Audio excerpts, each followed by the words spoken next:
ಅದೇ ರೀತಿ ಸಿದ್ದರಾಮಯ್ಯನವರ ನಂತರ ನಮ್ಮ ಜನಾಂಗದ ಭವಿಷ್ಯತ್ ನಾಯಕ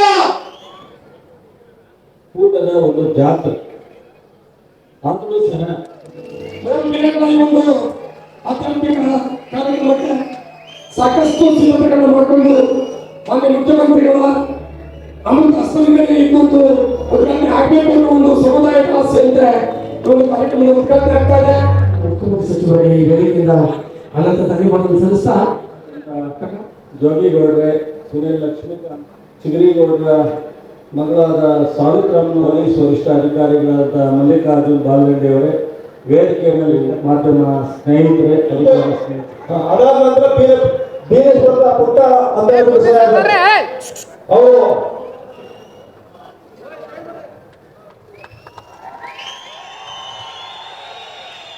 ಗಣೇಶ್ ಮತ್ತು ಸ್ನೇಹಿತರಿಂದ ಪ್ರವೇಶ ಸಮರ್ಪಣೆ.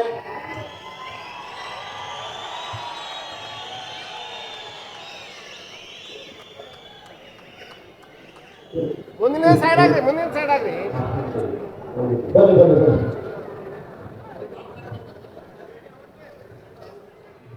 ಗರ್ಮ್ಯಾನ್ ಸುರೇಶ್ ಕೇಳಿದವ್ರಿಗೆ ಜೂಳಿ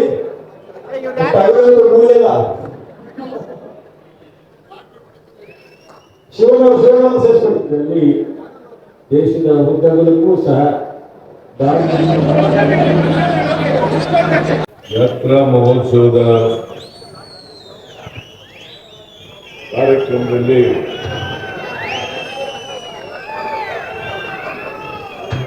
ಭಾಗವಹಿಸಿರ್ತಕ್ಕಂಥ ಮಂಡ್ಯ ಜಿಲ್ಲಾ ಉಸ್ತುವಾರಿ ಸಚಿವರು, ಕೃಷಿ ಸಚಿವರು ಆದಂಥ ಶ್ರೀ ಚೆಲುವರಾಯ ಸ್ವಾಮಿಯವರ, ನಗರಾಭಿವೃದ್ಧಿ ಸಚಿವರಾದಂಥ ಶ್ರೀ ಬೈತಿ ಸುರೇಶ್ ಅವರ,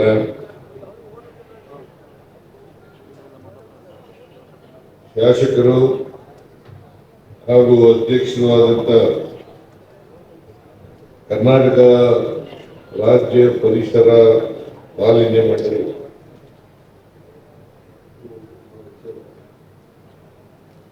ಶ್ರೀ ನರೇಂದ್ರ ಸ್ವಾಮಿ ಅವರ, ಮದ್ದೂರು ಕ್ಷೇತ್ರದ ಶಾಸಕರಾದಂಥ ಶ್ರೀ ಉದಯ್ ಕುಮಾರ್ ಅವರ, ಮೇಲ್ಮನೆಯ ಸದಸ್ಯರಾದಂಥ ಶ್ರೀ ದಿನೇಶ್ ಗೂಳಿಗೌಡ ಅವರ, ಮಾಜಿ ಸಂಸದರಾದಂಥ ಶ್ರೀ ಎಲ್.ಆರ್. ಶಿವರಾಮೇಗೌಡ ಅವರ, ಲೋಕಸಭೆಯ ಅಭ್ಯರ್ಥಿಯಾಗಿದ್ದಂಥ ಆರ್ ಚಂದ್ರು ಅವರ, ಮಾಜಿ ವಿಧಾನ ಪರಿಷತ್ತಿನ ಸದಸ್ಯರಾದಂಥ ಅಪ್ಪಾಜಿ ಗೌಡ ಅವರ, ನಮ್ಮ ಪಕ್ಷದ ಮುಖಂಡರಾದಂಥ ಈ ಜಿಲ್ಲೆಯವರಾದಂಥ ಶ್ರೀ ಶಿವಣ್ಣ ಅವರ, ಜಿಲ್ಲಾ ಕುರುಬರ ಸಂಘದ ಅಧ್ಯಕ್ಷರಾದಂಥ ಶ್ರೀ ಸುರೇಶ್ ಅವರ, ಮೈಸೂರು ಮಂಡ್ಯ ಇದರ ಅಧ್ಯಕ್ಷರಾದಂಥ ಶ್ರೀ ಗಂಗಾಧರ್ ಅವರ, ವೇದಿಕೆ ಮೇಲಿರ್ತಕ್ಕಂಥ ಎಲ್ಲ ನಮ್ಮ ಪಕ್ಷದ ಮುಖಂಡರಿದ್ದಾರೆ, ಇತರ ಎಲ್ಲ ಸ್ನೇಹಿತರೆ,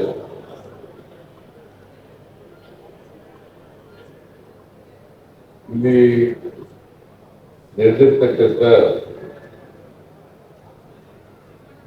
ಆತ್ಮೀಯ ಬಂಧುಗಳೇ, ತಾಯಂದಿರೇ, ಮಾಧ್ಯಮದ ಗೆಳೆಯರು,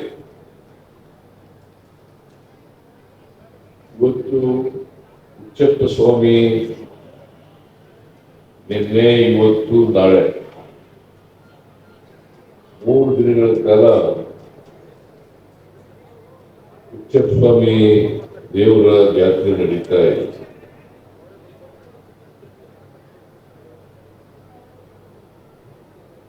ಸುಮಾರು 39 ವರ್ಷಗಳ ನಂತರ ಜಾತ್ರೆ ನಡೀತಾ ಇದೆ. ನಾನು ಕೇಳಿದೆ, ದೇವಸ್ಥಾನದ ಒಳಗಡೆ ಹೋಗಿದ್ದೆ ದೇವರ ದರ್ಶನ ಮಾಡಲಿಕ್ಕೆ. ಅಲ್ಲಿ ಕೇಳಿದಾಗ ಪೂಜಾರಿಗಳು ಹೇಳಿದ್ರು, 39 ವರ್ಷ ಆಯಿತು ದೇವಸ್ಥಾನ ಕಟ್ಟಿರ್ಲಿಲ್ಲ, ಹೊಸ ದೇವಸ್ಥಾನ ನಿರ್ಮಾಣ ಆಗಿದೆ, ಸುಮಾರು 1 ಕೋಟಿಗೂ ಹೆಚ್ಚು ರೂಪಾಯಿಗಳು ಈ ದೇವಸ್ಥಾನಕ್ಕೆ ಖರ್ಚಾಗಿದೆ. ಹಾಗಾಗಿ ದೇವಸ್ಥಾನ ನಿರ್ಮಾಣ ಆದ್ಮೇಲೆ ಜಾತ್ರೆಯನ್ನು ಮಾಡ್ತಾ ಇದ್ದೀವಿ. ಈ ಜಾತ್ರೆಯಲ್ಲಿ ಸುಮಾರು 14 ಕೂಟಗಳು ಸೇರ್ತಾರೆ. ನಮ್ಮಲ್ಲಿ ಕೂಟ ಅಂತಂದ್ರೆ ಅವ್ರು ಇಡೀ ಊರಿನವರೆಲ್ಲ ದೇವರನ್ನು ತಗೊಳ್ತಕ್ಕಂಥದ್ದು. ಪೂಜಾಗಳು, ನದಿ ಕಂಬಗಳು, ಛತ್ರಿ ಚಾವಗಳು ಇವೆಲ್ಲರೂ ಕೂಡ ಒಟ್ಟಿಗೆ ತಗೊಂಡು ಬಂದು ಇಲ್ಲಿ ಮೆರವಣಿಗೆ ಆಗ್ತದೆ. ನಮ್ಮೂರಲ್ಲೂ ಕೂಡ 2 ವರ್ಷಕ್ಕೆ 3 ವರ್ಷಕ್ಕೆ ಕಾಯುವ ಜಾತ್ರೆ ಇರ್ತದೆ. ನಾನು ಆ ಕಾಯುವ ಜಾತ್ರೆಗೆ ತಪ್ಪದೇ ಹೋಗ್ತೀನಿ.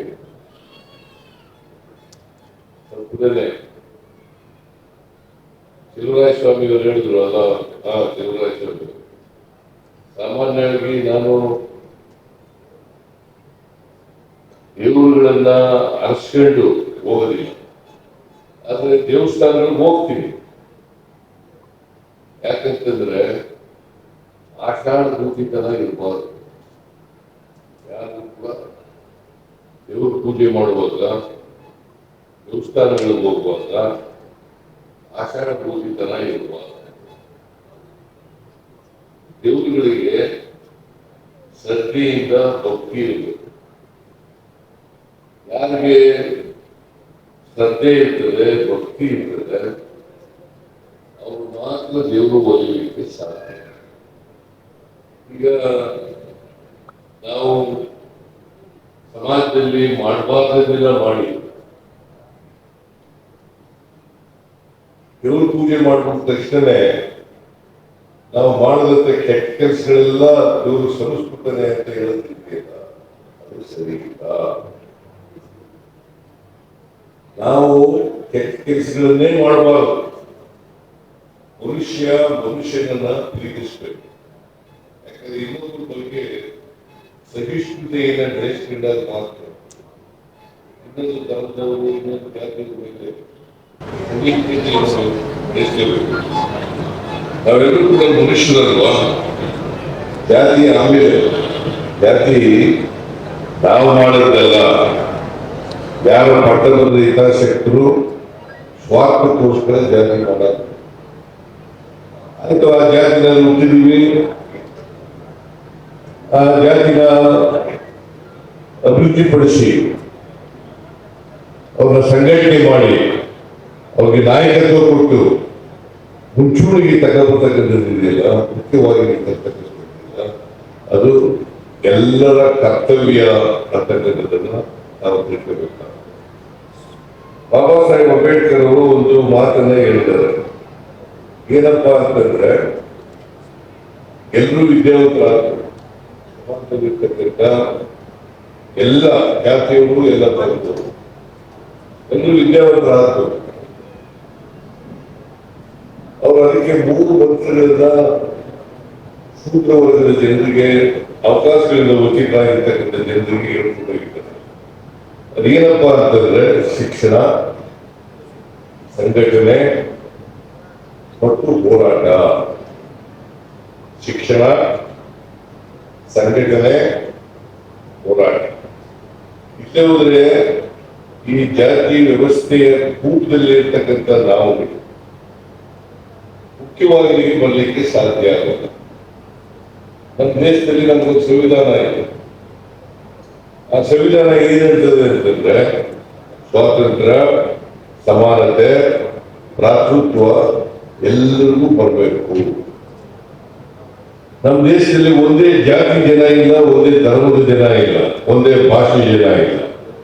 ಅನೇಕ ಜಾತಿಗಳಿದ್ದಾವೆ, ಅನೇಕ ಭಾಷೆಗಳಿದ್ದಾವೆ, ಅನೇಕ ಧರ್ಮಗಳಿದ್ದಾವೆ. ನಾವೆಲ್ಲರೂ ಕೂಡ ಒಟ್ಟಾಗಿ ಬಾಳಬೇಕು. ಈಗ ದೇವರನ್ನ ಪೂಜೆ ಮಾಡ್ತಕ್ಕಂಥದ್ದು, ದೇವಸ್ಥಾನಗಳನ್ನ ಕಟ್ಟಿಕೊಳ್ಳತಕ್ಕಂಥದ್ದು ಅವ್ರಿಗೆ ಸ್ವಾತಂತ್ರ್ಯ ಇರ್ತದೆ. ಯಾವ ಧರ್ಮ ಆಚರಣೆ ಮಾಡಬೇಕು ಅನ್ನೋದಕ್ಕೆ ಸ್ವಾತಂತ್ರ್ಯ ಇರ್ತದೆ. ದೇವರನ್ನ ಪೂಜೆ ಮಾಡ್ತಕ್ಕಂಥ ಸ್ವಾತಂತ್ರ್ಯ ಇರ್ತದೆ, ಮಾಡಿ, ನಮ್ಗೆ ತಕರಾರಿಲ್ಲ. ಆದ್ರೆ ಮನುಷ್ಯತ್ವವನ್ನು ಮಾತ್ರ ಮರಿಬಾರದು. ನಾವೆಲ್ಲರೂ ಕೂಡ ಮನುಷ್ಯರಾಗಿರ್ಬೇಕು. ಅದಕ್ಕೆ ಬಾಬಾ ಸಾಹೇಬ್ ಅಂಬೇಡ್ಕರ್ ಅವರು 1949 ನವೆಂಬರ್ 25ನೇ ತಾರೀಕು ಕಾಶ್ಮೀರ ಅಸೆಂಬ್ಲಿಯಲ್ಲಿ ಭಾಷಣ ಮಾಡಿದರು. ಏನಪ್ಪ 1950 ಜನವರಿ 26ನೇ ತಾರೀಕು ನಮ್ಮ ಸಂವಿಧಾನ ಜಾರಿ ಬರುತ್ತದೆ. ಆ ಸಂವಿಧಾನ ಜಾರಿ ಬಂದಾಗ ನಾವು ಎಂಥ ಸಮಾಜಕ್ಕೆ ಕಾಲಿಡ್ತಾ ಇದ್ದೀವಿ? ವೈರುಧ್ಯತೆ ಇರ್ತಕ್ಕಂಥ ಸಮಾಜಕ್ಕೆ ಕಾಲಿಡ್ತಾ ಇದ್ದೀವಿ. ವೈರುಧ್ಯತೆ ಇರ್ತಕ್ಕಂಥ ಸಮಾಜಕ್ಕೆ ಕಾಲಿಡ್ತಾ ಇದ್ದೀವಿ. ಬಡವರಿದ್ದಾರೆ, ಶ್ರೀಮಂತರಿದ್ದಾರೆ, ಮೇಲ್ವರ್ಗದವರಿದ್ದಾರೆ, ಕೆಳವರ್ಗದವರಿದ್ದಾರೆ. ಆರ್ಥಿಕ ಅಸಮಾನತೆ ಇದೆ, ಸಾಮಾಜಿಕ ಅಸಮಾನತೆ ಇದೆ, ಶೈಕ್ಷಣಿಕ ಅಸಮಾನತೆ ಇದೆ, ರಾಜಕೀಯ ಅಸಮಾನತೆ ಇದೆ. ಇಂತಹ ಸಮಾಜಕ್ಕೆ ನಾವು ಕಾಲಿಡುವಾಗ ನಾವು ಸಮಾನತೆಯನ್ನು ಸಾಧಿಸಬೇಕಾದ್ರೆ ಎಲ್ರಿಗೂ ಸಮಾನ ಅವಕಾಶಗಳನ್ನು ಕಲ್ಪಿಸಬೇಕು. ಸಮಾನ ಅವಕಾಶಗಳು ಇಲ್ಲದೆ ಹೋದ್ರೆ, ಎಲ್ರಿಗೂ ಸಮಾನ ಅವಕಾಶಗಳು ಇಲ್ಲದೆ ಹೋದ್ರೆ ಸಮಾನತೆ ಬರಲಿಕ್ಕೆ ಸಾಧ್ಯನೇ ಇಲ್ಲ. ಯಾರು ಉಚಿತ ದಡ್ರಲ್ಲ, ಯಾರು ಉಚಿತ ದಡ್ರಲ್ಲ. ಈಗ ಸಂವಿಧಾನ ಒಂದು ವೇಳೆ ಈ ದೇಶದಲ್ಲಿ ಬಾಬಾ ಸಾಹೇಬ್ ಅಂಬೇಡ್ಕರ್ ಅವರು ಕೊಟ್ಟಿರ್ತಕ್ಕಂಥ ಸಂವಿಧಾನ ಬರದೇ ಹೋಗಿದ್ರೆ ನಾನು ವಿದ್ಯಾವಂತನಾಗಲಿಕ್ಕೆ ಸಾಧ್ಯ ಇರ್ತಿರ್ಲಿಲ್ಲ. ವಿದ್ಯಾವಂತನಾದ್ರಿಂದ ಮುಖ್ಯಮಂತ್ರಿ ಆಗತಕ್ಕಂಥ ಅವಕಾಶ ಸಿಕ್ಕಿದೆ.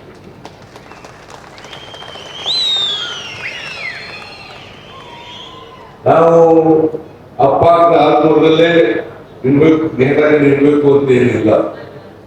ನಮ್ಮ ಮಕ್ಕಳು ಕೂಡ ಎಲ್ಲ ಧರ್ಮದ ಎಲ್ಲ ಜಾತಿಯ ಮಕ್ಕಳು ಕೂಡ ಡಾಕ್ಟರ್ಗಳಾಗಬೇಕು, ಇಂಜಿನಿಯರ್ಗಳಾಗಬೇಕು, ಸೈಂಟಿಸ್ಟ್ಗಳಾಗಬೇಕು, IAS ಆಫೀಸರ್ಗಳಾಗಬೇಕು, IPS ಆಫೀಸರ್ಗಳಾಗಬೇಕು. ಆದಾಗ ಮಾತ್ರ ಬದಲಾವಣೆ ಆಗಲಿಕ್ಕೆ ಸಾಧ್ಯ ಆಗ್ತದೆ. ಇಲ್ಲದ್ರೆ ಸಾಧ್ಯ ಆಗಲ್ಲ. ಯಾಕಂದ್ರೆ ನಮ್ಮ ಜಾತಿ ವ್ಯವಸ್ಥೆ ಇದೆಯಲ್ಲ, ನಿಂತು ನೀರುತ್ತರ ಚಲನೆ ಇದೆ.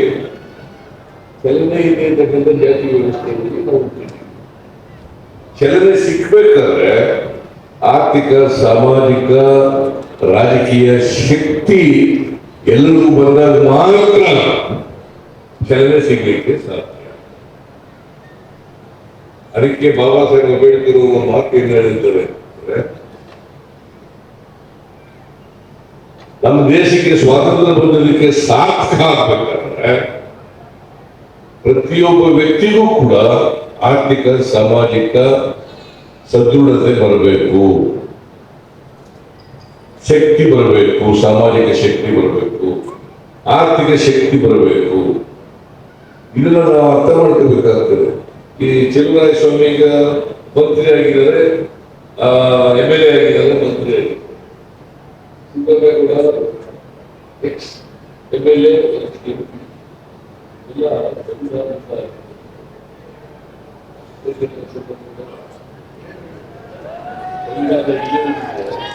ಅದಕ್ಕೆ ಸಾಧನೆ ಆಗ್ತದೆ. ಇವೆಲ್ಲ ಆಗ್ಬೇಕಾದ್ರೆ ಸಂವಿಧಾನ ಇರೋದ್ರಿಂದ ಸಾಧ್ಯ ಆಗಿದೆ. ಇಲ್ಲಂದ್ರೆ ಒಂದು ಕಾಲ ಇತ್ತು, ಅಲ್ಲ ನಿಮ್ಗೂ ಗೊತ್ತಿದೆ ಅಂತ ಅನ್ಕೊಂಡಿದ್ದೀನಿ. ಸಂಸ್ಕೃತ ಯಾರು ಕಲಿಯಕ್ಕೆ ಹೋಗ್ತಾರೆ ಶೂದ್ರರು, ಅವರ ಕಿವಿಗೆ ಕಾಲು ಸೀಸೆಯನ್ನು ಸುರಿತಾ ಇದೆ. ಯಾರು ಸಂಸ್ಕೃತ ಕಲಿತಾರೆ ಶೂದ್ರರು, ಅವರ ಕಿವಿಗೆ ಕಾಲು ಸೀಸವನ್ನ ಸುರಿತಾ ಇದೆ. ಇದನ್ನು ನಾವು ಅರ್ಥ ಮಾಡ್ಕೋಬೇಕಾಗ್ತದೆ. ಅಂತ ಪರಿಸ್ಥಿತಿ ಇಲ್ಲ. ಅದಕ್ಕೆ ನಾನು ಮುಖ್ಯಮಂತ್ರಿ ಆದಮೇಲೆ ಅನೇಕ ಬಾಕಿಗಳನ್ನ 2013 ಕೊಟ್ಟರು.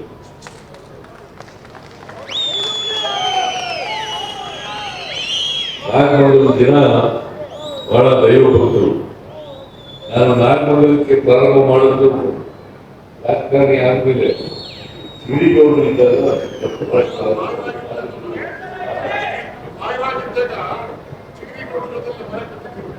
ಒಂದ್ಸಲ ಇವ್ರ ಮನೆಗೂ ಹೋಗಿದ್ದೆ. ಸುಧಾಕರ್ ಚಿಗರಿಗೌಡರಿದ್ದಾರೆ ಬರ್ತಿದ್ದಾರೆ. ಅವರು ಎಮ್.ಎಲ್.ಎ ಆಗಿ ಇಂಡಿಪೆಂಡೆಂಟ್ ಆಗಿ, ನಾನು ಇಂಡಿಪೆಂಡೆಂಟ್ ಆಗಿ ಎಮ್.ಎಲ್.ಎ ಆಗುದಿಲ್ಲ 83ರಲ್ಲಿ. ನಾವಿಬ್ರು ಒಟ್ಟಿಗೆ ಎಮ್.ಎಲ್.ಎಗಳಾಗಿದ್ರು.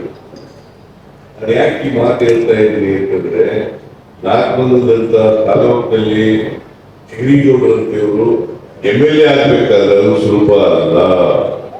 ಯಾಕಂತಂದ್ರೆ ಎಲ್ಲರ ಪ್ರೀತಿ ವಿಶ್ವಾಸ ಗಳಿಸಿದಾಗ ಮಾತ್ರ ಎಮ್.ಎಲ್.ಎ ಆಗಬೇಕಂತ.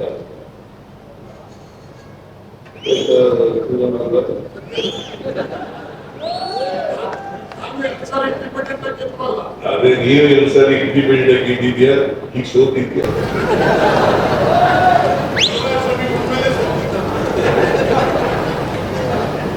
ಸ್ವಾಮಿ ಈಗ ಗೆದ್ದಿದ್ದಾರೆ.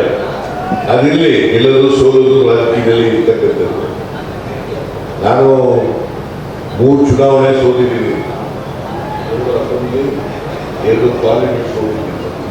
4 ಚುನಾವಣೆ, 2 ಪಾರ್ಲಿಮೆಂಟ್, 80ರಲ್ಲೇ ಪಾರ್ಲಿಮೆಂಟ್ ನಿಂತಿದ್ದೀನಿ. ಆಮೇಲೆ 91 ಪಾರ್ಲಿಮೆಂಟ್ ಸೋತಿದ್ದೀನಿ. 4 ಸಾರಿ ಸೋತಿದ್ದೀನಿ.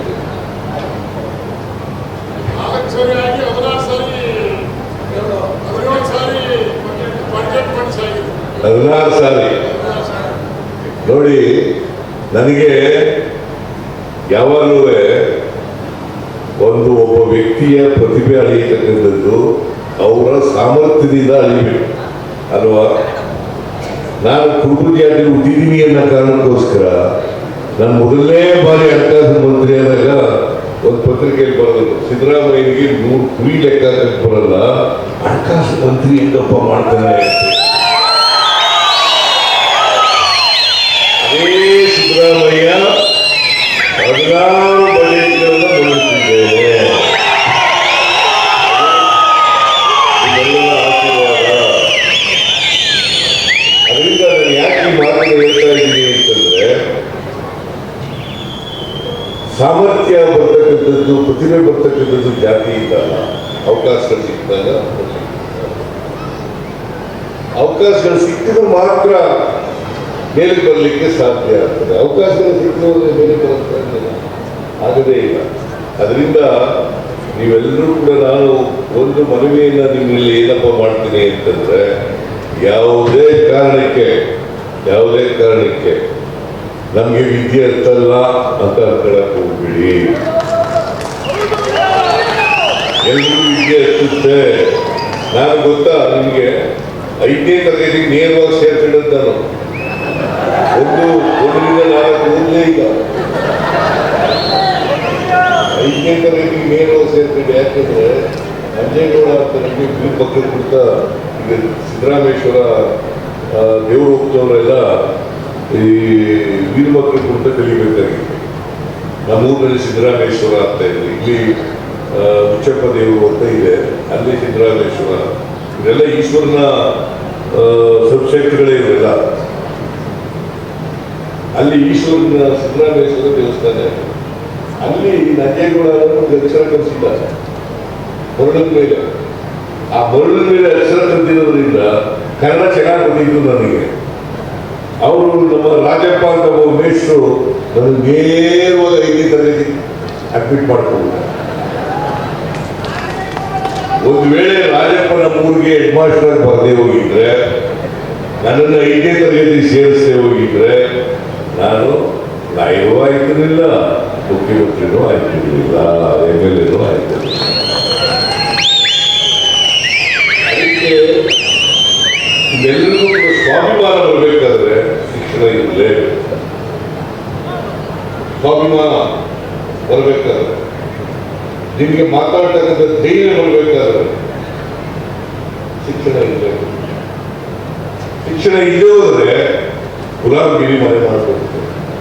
ನಾವೇನು ಈಗ ಒಬ್ಬ ದಲಿತರವನು ಶ್ರೀಮಂತನಾಗಿದ್ರು ಕೂಡ ಏಕವಚನದಲ್ಲಿ ಮಾತಾಡಿಸ್ತೀವಿ ಅವ್ರನ್ನ. ಯಾಕಂತಂದ್ರೆ ಗುಲಾಮಗಿರಿ ಮನಸ್ಥಿತಿ ನಮಗಿದೆ. ಅದೇ ಒಬ್ಬ ಮೇಲ್ಜಾತಿಯವನು ಬಡವ ಬಂದ್ರು ಕೂಡ ಅವನಿಗೆ ಸ್ವಾಮಿ ಕೊಡ್ತೀವಿ.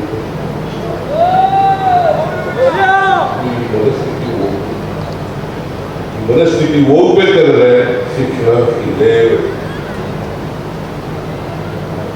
ದೇವ್ರು ಮಾಡಬೇಡಿ ಅಂತ ಹೇಳಲ್ಲ ನಾನು ದೇವಸ್ಥಾನಗಳಿಗೆ ಹೋಗ್ತೀನಿ, ನಮ್ಮೂರು ದೇವಸ್ಥಾನಕ್ಕೆ ಹೋಗ್ತೀನಿ. ಈಗ 2ನೇ ತಾರೀಕಿಗೆ ನಮ್ಮ ಮನೆ ದೇವರು ಅಲ್ಲಪಟ್ಟಣ ಶ್ರೀರಂಗಪಟ್ಟಣ ತಾಲೂಕಲ್ಲಿ ಹೋಗ್ತಾ ಇದ್ದೀವಿ. ನಾವೇ ದೇವಸ್ಥಾನ ಎಲ್ಲ ಕಟ್ಟಿಸಿದ್ದೀವಿ. ನಮ್ಮೂರಿಗೆ ಇಲ್ಲಿಂದ ಅಲ್ಲಪಟ್ಟಣದಿಂದ ಬಂದಂತ ದೇವರು ಸಿದ್ದರಾಮೇಶ್ವರ, ಅಲ್ಲಿ ನೆಲೆಸಿರ್ತಕ್ಕಂಥದ್ದು ಅಂತ ತಾಯಿಯವರು ನೆಲೆಸಿದ, ಅಲ್ಲಿಂದ ಇಲ್ಲಿ ಬಂದರು ಅಂತ ಕಥೆ ಇದೆ.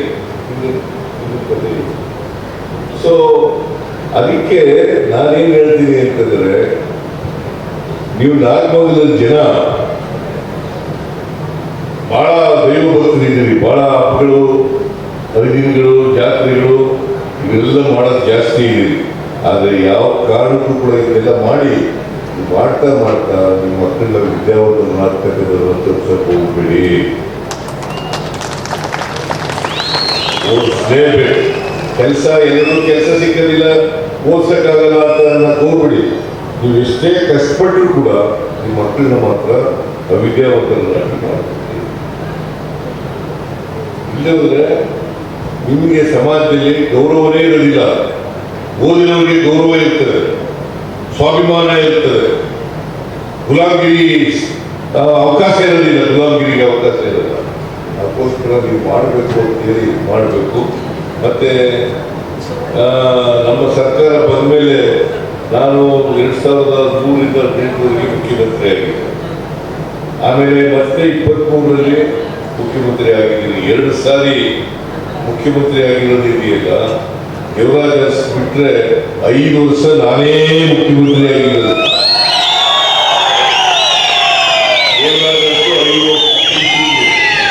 ಇಲ್ಲಿವರೆಗೆ ಆಗಿರ್ತಕ್ಕಂಥ ಮುಖ್ಯಮಂತ್ರಿಗಳಲ್ಲ 5 ವರ್ಷ ಯಾರು ಯುವರಾಜ್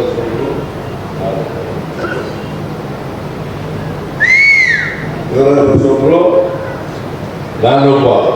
ಬರೀ ಕುರುಬರ ಪ್ರೀತಿಯಿಂದ ಅಲ್ಲ, ಕುರುಬರು ಬೆಂಬಲಿಸೋದ್ರಿಂದ ಅಲ್ಲ, ಸಮಾಜದಲ್ಲಿರ್ತಕ್ಕಂಥ ಎಲ್ಲ ಜನರ ವರ್ಗದವರು. ಈಗ ನಾವು ನಮ್ಮ ಸರ್ಕಾರ ಬಂದಾಗ ಎಲ್ಲ ಜಾತಿ ಬಡವರು, ಎಲ್ಲ ಜಾತಿ ಬಡವರು, ಎಲ್ಲ ಧರ್ಮದ ಬಡವರು, ಅವರೆಲ್ಲರೂ ಕೂಡ ಅನೇಕ ಕಾರ್ಯಕ್ರಮಗಳನ್ನು ಮಾಡಿದ್ರು.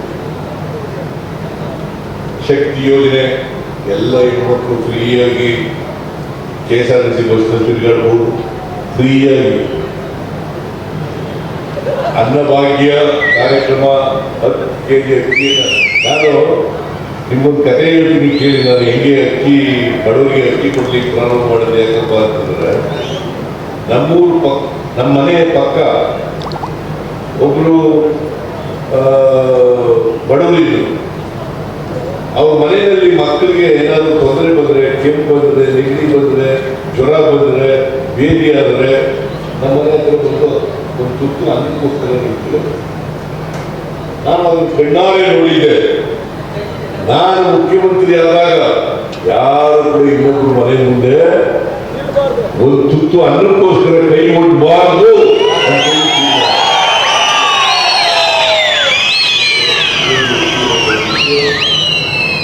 ನಾವು ಎಲ್ರಿಗೂ ಬೆಲ್ಲ ಬಡವರು ಕೂಡ ಫ್ರೀಯಾಗಿ 10 kg ಅಕ್ಕಿ.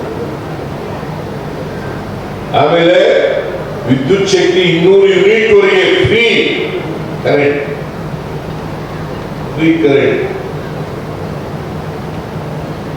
ಹಿಂದೆ ಯಾವ್ದಾದ್ರು ಇತ್ತ? ಆಮೇಲೆ ನಿರುದ್ಯೋಗವನ್ನು ಬಗೆಹರಿಸಬೇಕು ಅಂತೇಳಿ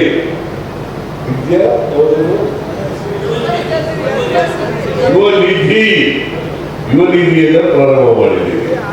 ಯಾಕೆ ಮಾಡಿದ್ದೀವಿ ಅಂತಂದ್ರೆ ಎಲ್ಲ ಜನರಿಗೂ, ಬ್ರಾಹ್ಮಣರಿಗೂ ಇರ್ತದೆ, ಒಬ್ಬರಿಗೂ ಇರ್ತದೆ, ಲಿಂಗಾಯತರಿಗೂ ಇರ್ತದೆ, ಕುರುಬರಿಗೂ ಇರ್ತದೆ, ಬೇರೆ ಸವಿತಾ ಸಮಾಜದವ್ರಿಗೂ ಇರ್ತದೆ, ಉಪ್ಪಾದರಿಗೂ ಇರ್ತದೆ, ಎಲ್ಲ ಜನಾಂಗ ದಲಿತರಿಗೂ ಇರ್ತದೆ, ಅಲ್ಪಸಂಖ್ಯಾತರಿಗೂ ಇರ್ತದೆ. ಅವ್ರಿಗೋಸ್ಕರ ಎಲ್ಲ ಬಡವರು ಕೂಡ ಅವ್ರಿಗೆ ಆರ್ಥಿಕ ಸಾಮಾಜಿಕ ಶಕ್ತಿ ಬರಬೇಕಲ್ಲ. ಶಕ್ತಿ ಬಂದಾಗ ತಾನೇ ಸಮಾಜ ನಿರ್ಮಾಣ ಆಗೋದು. ಸಮಾಜ ಸುಮ್ಮನೆ ನಿರ್ಮಾಣ ಆಗುತ್ತದ, ಭಾಷಣ ಮಾಡೋದ್ರಿಂದ ನಿರ್ಮಾಣ ಆಗ್ತದ. ನಾವು ಕಾರ್ಯಕ್ರಮಗಳನ್ನು ಮಾಡೋದ್ರಾಗ ಮಾತ್ರ ಮಾಡಲಿಕ್ಕೆ. ಅದಕ್ಕೆ ಈಗ ಸೋಷಿಯಲ್ ಎಕನಾಮಿಕ್ ಸರ್ವೆ ಮಾಡಿದ್ದೀವಲ್ಲ,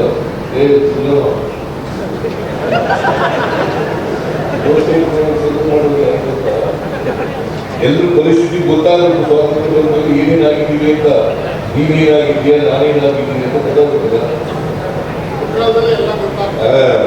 ಅದಕ್ಕೋಸ್ಕರ ಮಾಡಿರ್ತಕ್ಕಂಥದ್ದು. ಅದನ್ನ ಕೆಲವು ತಪ್ಪಾರ್ಥ ಮಾಡ್ಕೊಂಡಿದ್ದಾರೆ, ಏನ್ ಮಾಡಕ್ಕಾಗಲಿಲ್ಲ.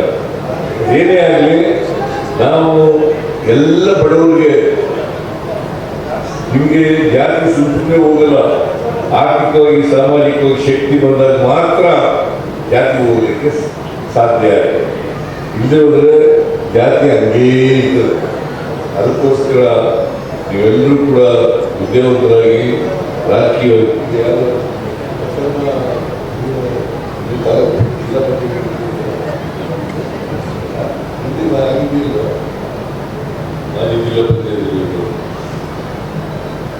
ಇವನು ಮೊದಲಿಂದ ಶಿವರಾಜ್ ಅವರ ಜೊತೆ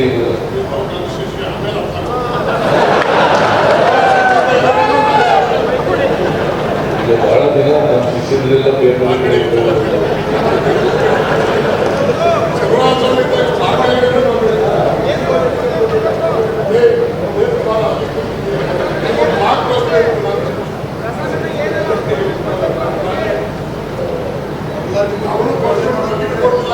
ಈಗ ನಾಯಕದ ನಿಮ್ಮೆಲ್ಲ ಮಾಡಿದ್ದ ಮುಂದೆ ಅವರು ಕೂಡ ಈ ಥರ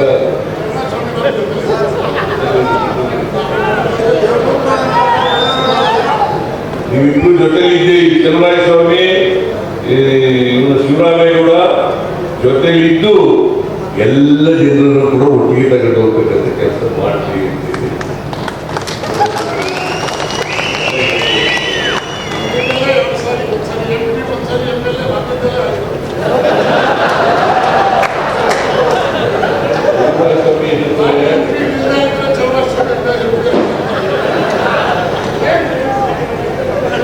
ಆಯ್ತು ಬಿಡಿ, ಸುದ್ದಿನೇ ಅದನ್ನು ಹೇಳೋದು ಸರಿ ಇದೆ ಅಂತ.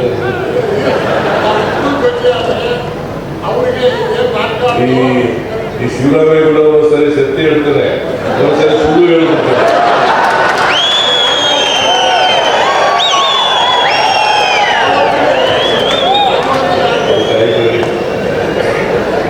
ಅದರಿಂದ ಈ ಜಾತ್ರಾ ಮಹೋತ್ಸವದಲ್ಲಿ ಅನೇಕ ಊರುಗಳಿಂದ ಬಂದಿದ್ದಾರೆ. 14 ಕೂಟಗಳು ಅಂತಂದ್ರೆ ಬೇರೆ ಬೇರೆ ಊರುಗಳಿಂದೆಲ್ಲ ಜನ ಬಂದಿದ್ದಾರೆ. ನೀವು 3 ದಿನ ಜಾತ್ರೆ ಮಾಡಿದ್ದೀರಿ, ನೀವೆಲ್ಲರಿಗೂ ಒಳ್ಳೆಯದಾಗಲಿ. ನಾನು ಮುಖ್ಯಮಂತ್ರಿ ಆದಮೇಲೆ ಈ ಇದರಲ್ಲಿ 2002 ಈಗ ನಿನ್ನ ಅಧ್ಯಕ್ಷ ಮಾಡಿದಾರ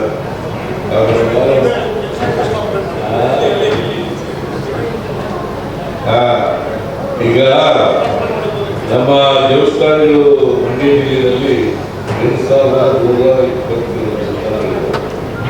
ABC ವರ್ಗಸ್.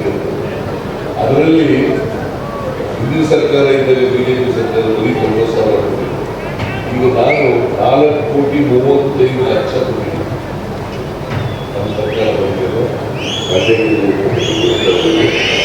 ಆಮೇಲೆ ನಾಗಮಂಗಲದಲ್ಲಿರ್ತಕ್ಕಂಥ ಕುರುಬರ ಸಮುದಾಯ ಭವನಕ್ಕೆ ಇದು ಉಳಿದಿರ್ತಕ್ಕಂಥ ದುಡ್ಡನ್ನ ಕೊಡ್ತೇನೆ.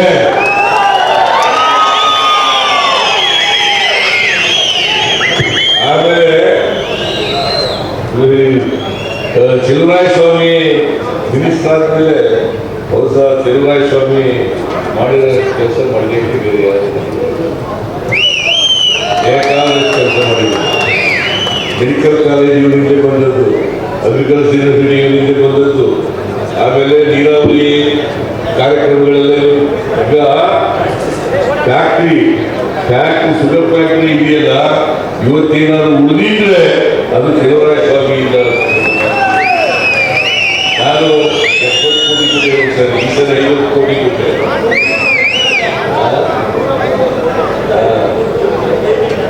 ಎಲ್ಲ ಕೊಟ್ಟಿದ್ದೀನಿ. ಈ ಸಾರಿ ಅಗ್ರಿಕಲ್ಚರ್ ಯೂನಿವರ್ಸಿಟಿನೂ ಕೂಡ ಮಾಡಿಸ್ಬಿಟ್ಟಿದ್ದಾರೆ.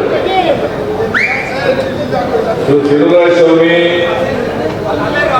ಇವರು ಪಾಪ ಎಲ್ಲ ಅಭಿವೃದ್ಧಿ ಮಾಡಿದ್ದಾರೆ. ಇವರು ಹಿಂಗ್ಯಾರಿಗೂ ಹೆಸರು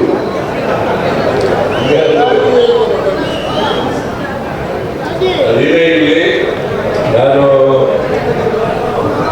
ಇವತ್ತು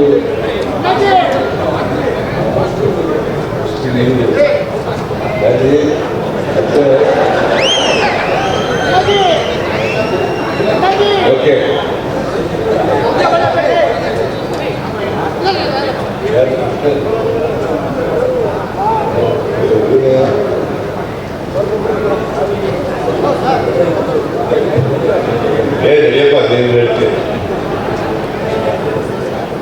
ಈ ಮಂಜೇಗೌಡ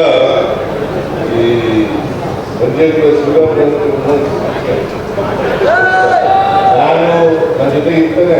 ನಾನು ಇರುವಾಗ ಇರ್ತೇನೆ. ನಾವು ನೀವು ಹೊಟ್ಟೋದ್ರೆ ನೀವು ಹೋಗ್ತೇನೆ ಹೋಗೋದು.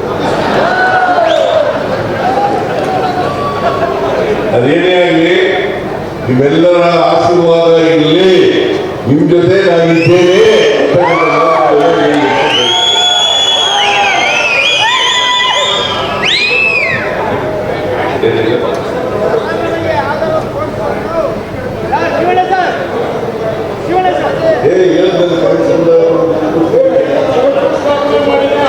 ನಾನೇ ಶಂಕುಸ್ಥಾಪನೆ ಮಾಡಿದ್ದು.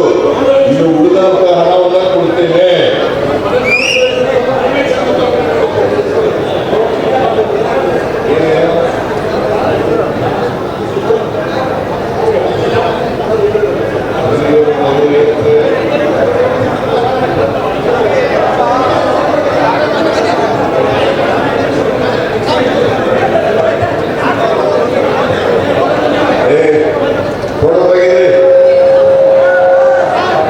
ನಿಮ್ಮೆಲ್ಲರಿಗೂ ಒಳ್ಳೇದಾಗಲಿ.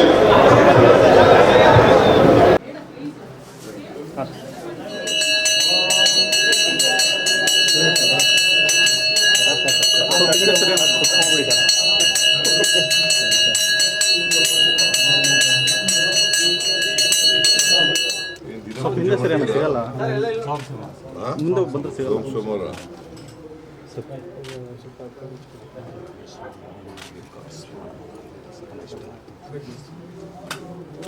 ಇದು ಜಿಲ್ಲೆ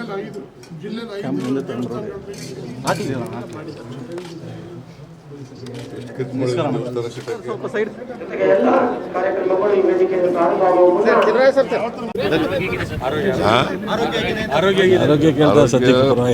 ಪರವಾಗಿಲ್ಲ. ಸ್ವಲ್ಪ ಇನ್ನ ಕಾಲು 100% ಸರೋಗಿಲ್ಲ, 90% ಸರೋಗಿದೆ.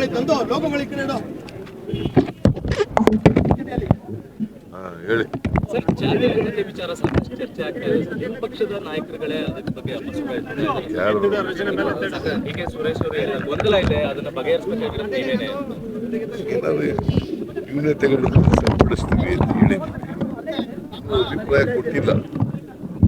ಅವರಿಗೆ ಮುಂದಿನ ಕ್ಯಾಬಿನೆಟ್ ಮೀಟಿಂಗ್ನಲ್ಲಿ ಅವರ ಅಭಿಪ್ರಾಯಗಳನ್ನು ಹೇಳಿ ಅಂತ ಹೇಳಿದ್ದೀವಿ. ಅವರ ಅಭಿಪ್ರಾಯಗಳು ಹೇಳಿದ ಮೇಲೆ ಈ ಕ್ಯಾಬಿನೆಟ್ ಮುಂದೆ ತಗೊಬಂದು ವಿಲ್ ಟೇಕ್ ಎ ಡಿಸಿಷನ್. 84ರ ಸಮೀಕ್ಷೆಯಲ್ಲಿ ಇದ್ದಂತ ಇದಕ್ಕೂ ವಿಚಾರಕ್ಕೂ ಈಗೂ ಬಹಳ ವ್ಯತ್ಯಾಸಗಳು ಕಾಣಿಸ್ತಾ ಇದೆ. ಮುಸ್ಲಿಮರು 90% ಹೆಚ್ಚಿಗೆ ಆಗಿದೆ, ಅದರ ಲಿಂಗಾಯತರ ಜನಸಂಖ್ಯೆಯಲ್ಲಿ 8% ಮಾತ್ರ ಏರಿಕೆ ಆಗಿದೆ. ಇದು ಜನಸಂಖ್ಯೆ ಕಡಿಮೆ ಆಗಿದೆ ಹೆಚ್ಚಾಗಿದೆ ಅಂತ ಸರ್ವೆನಲ್ಲಿ ಗೊತ್ತಾಗೋದು. ಗೊತ್ತಾಯ್ತಾ? ಈಗ ಯಾವ ಆಧಾರದ ಮೇಲೆ ನಿನಗೆ ಹೇಳ್ತೀಯಾ? ನಿನಗೆ ಆಧಾರ ಏನೇ? ಅಲ್ಲ, ನಿನಗೇನು ಆಧಾರ? 84ರಲ್ಲಿ ಏನಾಗಿತ್ತು? ಗಣತಿ ಆಗಿತ್ತ?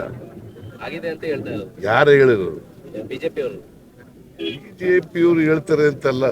ಬಿಜೆಪಿಯವರು ಜಯಪ್ರಕಾಶ್ ಹೆಗಡೆ ಮಾಡಿದ್ದವ್ರು ಯಾರು? ಯಾವ ಪಾರ್ಟಿಯವರಯ್ಯ? ನಿನಗೆ ಗೊತ್ತಾ ಜಯಪ್ರಕಾಶ್ ಹೆಗಡೆ ಅಂತ ಯಾರು ಅಂತ? ಬಿಜೆಪಿ ಅವರು ಮತ್ತೆ ಅವರೇ ಕೊಟ್ಟಿರೋದಲ್ಲ ವರದಿ. ಮೆಂಬರ್ಗಳು ಅವರೇ, ಅವರೇ ಮೆಂಬರ್ಗಳು, ಅವರೇ ವರದಿ ಕೊಟ್ಟಿರೋದಲ್ಲಪ್ಪ. ಬಿಜೆಪಿಯವ್ರಿಗೆ what moral right they have? ಅವರು ಅಪಾಯಿಂಟ್ ಮಾಡಿದಂತ ಅಧ್ಯಕ್ಷನಿಗೆ ಕೊಟ್ಟಿರ್ತಕ್ಕಂಥ ರಿಪೋರ್ಟ್. ಆಯ್ತಾ? ಕಾಂತರಾಜು ಕೊಟ್ಟಿರ್ತಕ್ಕಂಥ ಅಂಕಿಅಂಶಗಳ ಆಧಾರದ ಮೇಲೆ ಇವ್ರು ಶಿಫಾರಸು ಮಾಡಿದ್ದಾರೆ ಅಲ್ವಾ? ನೋಡೋಣ, ಮಿನಿಸ್ಟ್ರಿಗಳೆಲ್ಲ ಅವರು ಅಭಿಪ್ರಾಯ ಹೇಳಿ ಆಮೇಲೆ ಕ್ಯಾಬಿನೆಟ್ ಮುಂದೆ ಇಟ್ಟು will take it decision. Sir, ಬೆಂಗಳೂರಿನಲ್ಲಿ ವಿಂಗ್ ಕಮಾಂಡರ್ ಒಬ್ಬ ಯುವಕರ ಮೇಲೆ ಹಲ್ಲೆ ಮಾಡಿದ್ದಾನೆ. ಜೊತೆಗೆ ಕನ್ನಡಿಗರ ಮೇಲೆ ಕೆಟ್ಟದಾಗಿ ಬಿಂಬಿಸುವಂತ ಪ್ರಯತ್ನಗಳು ಕೂಡ ಆಗಿದೆ. ಭಾಷಾ ವಿಚಾರದಲ್ಲಿ ಕಾನೂನು ರೀತಿ ಕ್ರಮ ತಗೊಳ್ಳಿ ಅಂತ ಹೇಳಿದ್ದೀನಿ. ಯಾರೇ ಆಗಲಿ, ವಿಂಗ್ ಕಮಾಂಡರ್ ಆಗಲಿ ಯಾರೋ ಆಗಲಿ, ಕಾನೂನು ರೀತಿ ಕ್ರಮ ತಗೊಳ್ಳಿ ಅಂತ ಹೇಳಿದ್ದೀನಿ. ಇವರು ಕಂಪ್ಲೇಂಟ್ ಕೊಟ್ಟಿದ್ದಾರೆ, ಅವರು ಕಂಪ್ಲೇಂಟ್ ಕೊಟ್ಟಿದ್ದಾರೆ. ಆಯ್ತಾ? ಅದರಿಂದ ಕಾನೂನು ರೀತಿ ಕ್ರಮ ತಗೊಳ್ಳಿ ಅಂತ ಹೇಳಿ. ಭಾಷಾ ವಿಚಾರದಲ್ಲಿ ನಿರಂತರವಾಗಿ ದಬ್ಬಾಳಿಕೆ ನಡೀತಾ ಇದೆ ಅಂತ. ನೋಡಪ್ಪ, ಭಾಷೆ ಹಿಂದಿ ಏರಿಕೆಗೆ ನಾವು ಬಿಡಲ್ಲ.